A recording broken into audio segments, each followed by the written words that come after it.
Faleminderit.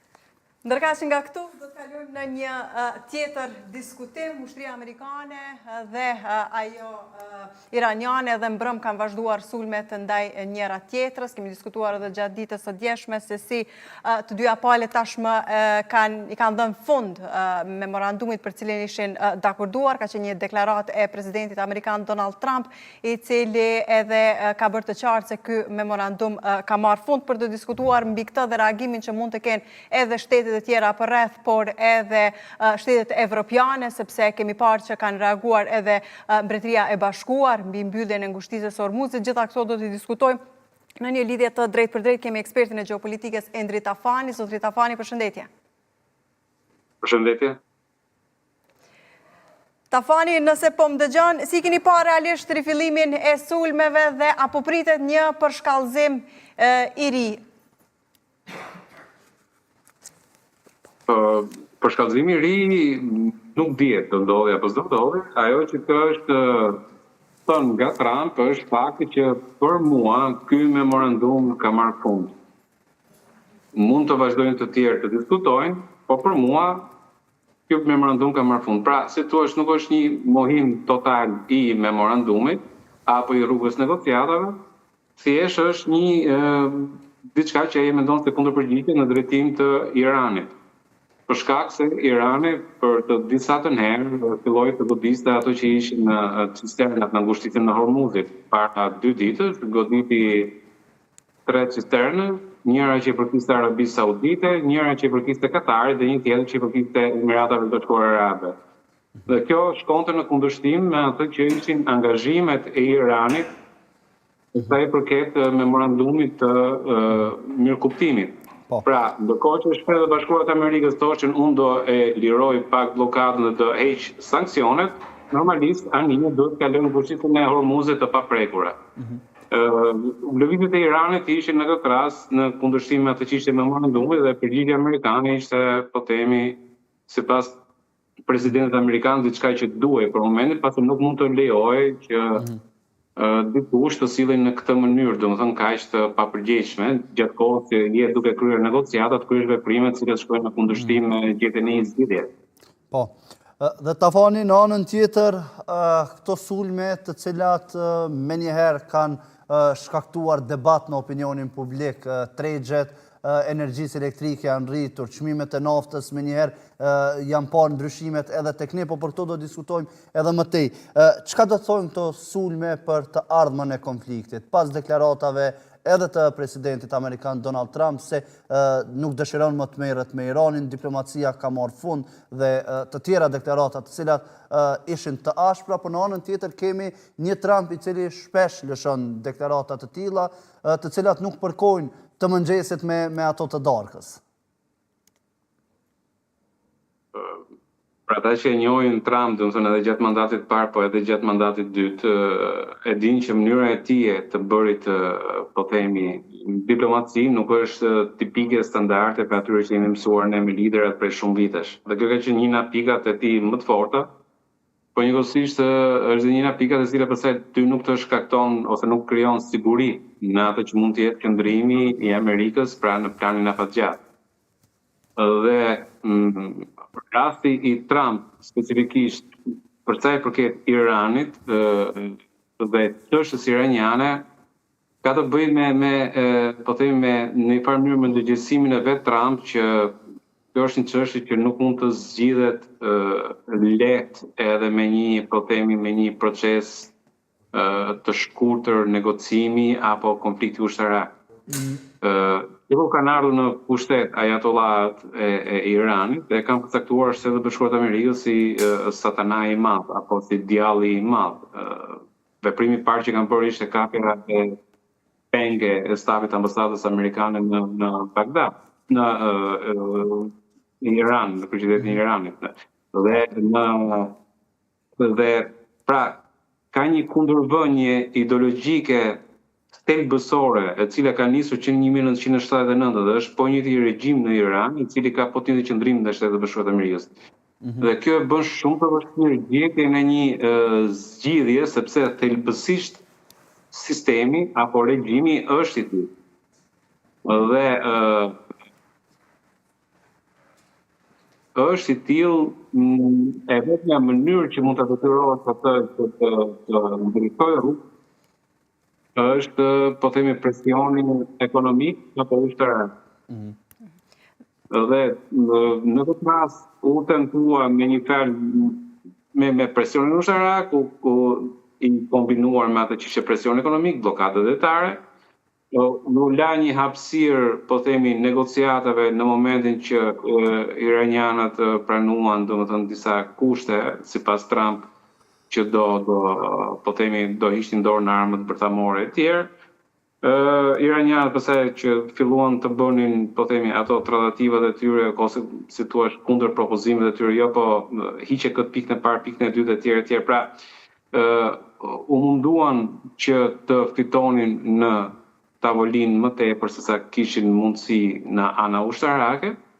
Dhe përveç kësaj, gabimi që bën është goditja e anijeve që kaluar. Këto 3 anijet që goditën para 2 ditësh, nuk ishin anijet e para, ka pas edhe raste të tjera që janë goditur anije, janë goditur ato edhe në vende të tjera. Pra, duket sikur nuk ka një, po themi, një strategji të qartë nga ana e Iranit se çfarë do bëj. Edhe për vetë faktin që nuk është e sigurt se kush është realisht duke drejtuar Iranin tashmë.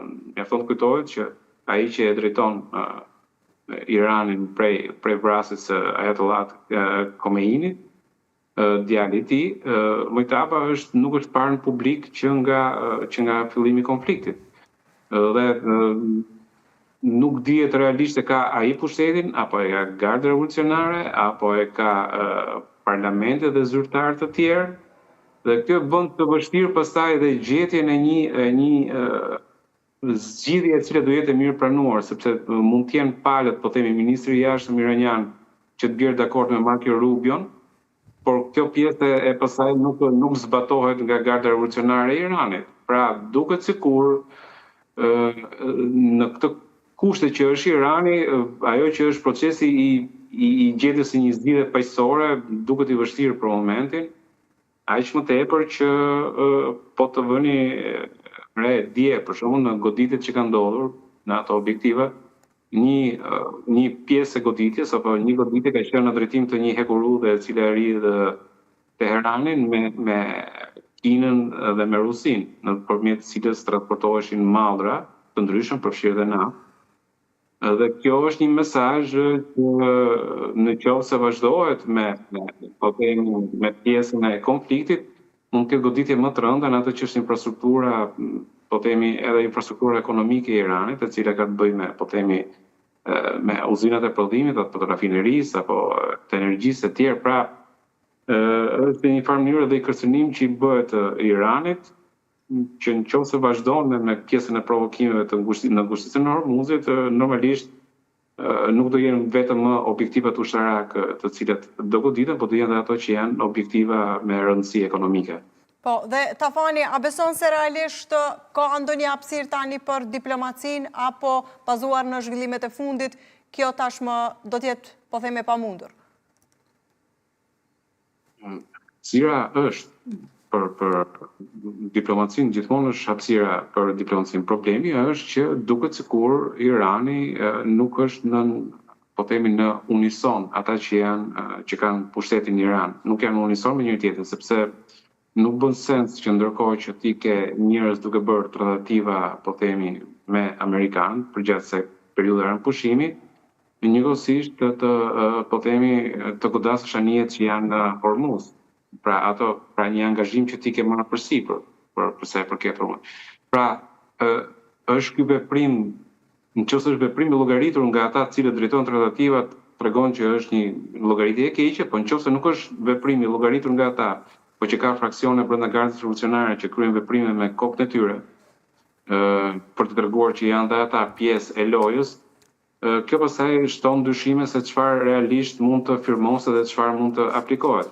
Nuk duhet të harruar që përveç, po themi, goditjes u rikthyen sanksionet. Pra, Shtetet Bashkuara të Amerikës kishin liruar një pjesë të sanksioneve ndaj Iranit me, po themi, si angazhim për memorandumin e mirëkuptimit.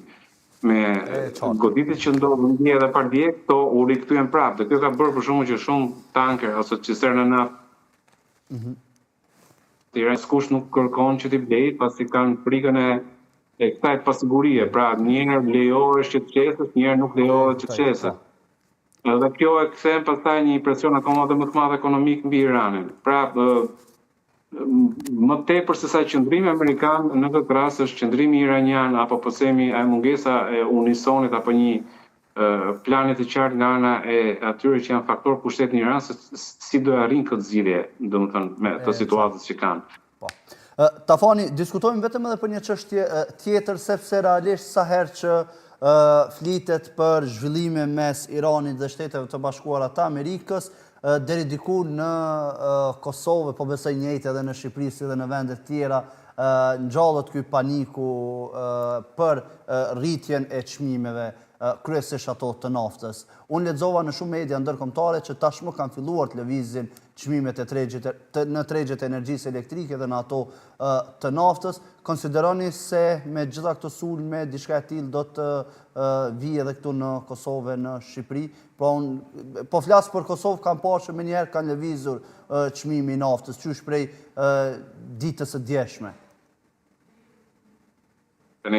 Lëvizjet kaq të shpejta në tregun e brendshëm janë thjesht spekulim, si në Shqipëri, si në Kosovë, është spekulim i pastër. Domethënë nuk ka lidhje, po themi, që ndodh një ndryshim të çmimesh në bursë dhe pasqyrohet në mënyrë direkte në po themi në tregje, do një farë kohe, domethënë që realisht, pra procesi i qarkullimit të naftës, që nga blerja në bursë, transporti, rafineria etj, pra nuk është një diçka e cila ndodh brenda ditës. Është një proces që do kohë. Kështu që gjithë këto lëvizjet që janë tani janë lëvizje spekulative, si në Shqipëri ashtu edhe në Kosovë. Është vërtet që çmimi rritet sa herë ndodh një gjë, por në dallim nga ajo që parashikonin ose po themi ata që ishin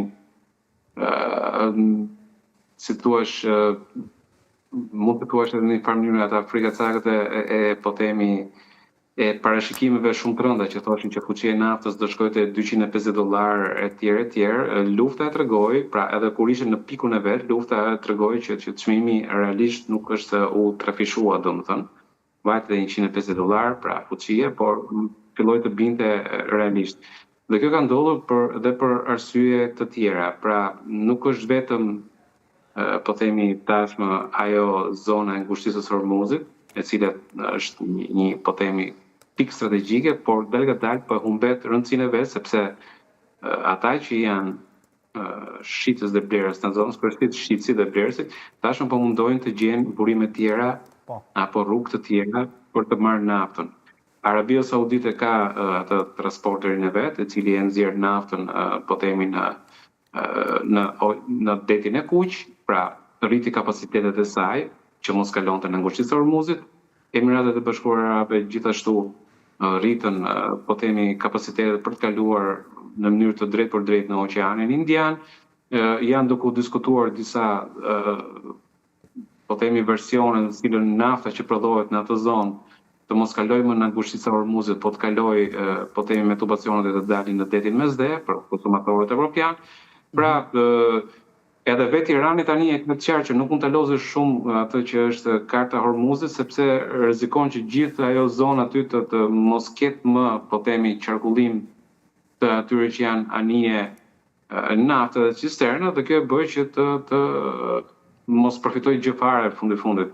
Pra, çdo lëvizje nga një anë ka një kundër lëvizje në krau tjetër, tregjet ato të cilat janë gjithmonë inventive, domethënë fillojnë e krijojnë apo zbulojnë gjëra të reja. Shtetet Bashkuara të Amerikës rritin kapacitetet e tyre, Venezuela rrit kapacitetet, zbulojnë rrugë të reja, njëkohësisht energjia elektrike po zëvendëson, pra makinat elektrike po zëvendësojnë edhe naftën. Pra, ajo frika e madhe që ka qenë dikur në vitet 70, që kishte ndodhi kriza e madhe në 70-ën, tani është e vështirë të përsëritet më për shumë vite. E qartë, Tafani, faleminderit shumë që ishe në këtë lidhje të drejtë për drejtë dhe sqaruam mbi këtë temë. Faleminderit shumë.